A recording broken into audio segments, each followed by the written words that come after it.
And good evening now. We begin tonight at the State House as the abortion debate continues. State senators talking almost 3 hours over the fetal heartbeat bill today, with several more days of debate to come. An exception has been added for victims of rape and incest. But as Julia Coppin reports now, one group wonders if that's going to do more harm than good. Life is precious. Senator Larry Grooms is one of many Republican sponsors of S1, also known as the fetal heartbeat bill. Abortions are banned in South Carolina after 20 weeks of pregnancy unless certain medical exceptions are met. This bill would require a fetal heartbeat test before an abortion, and if one's detected, the abortion would be prohibited. This is a sensitive issue.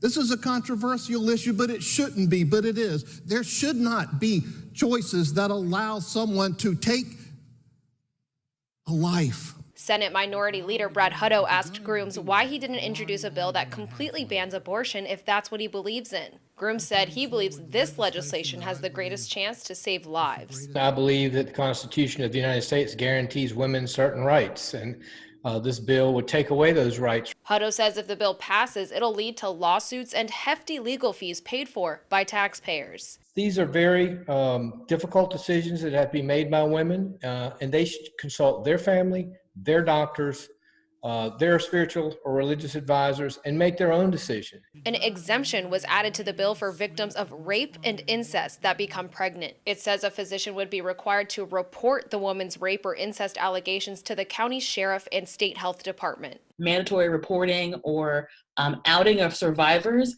is something that could be even more detrimental to their mental health, but also more folks are less likely to come forward. Courtney Thomas with the South Carolina Women's Rights and Empowerment Network says the bill and its new amendment are dangerous for women. They shouldn't have to be re-traumatized when they're just trying to receive reproductive health care. Senate debate on the bill is expected to last for several more days. They return to the State House Wednesday at 1 o'clock. In Columbia, Julia Kaufman, News 19, WLTX.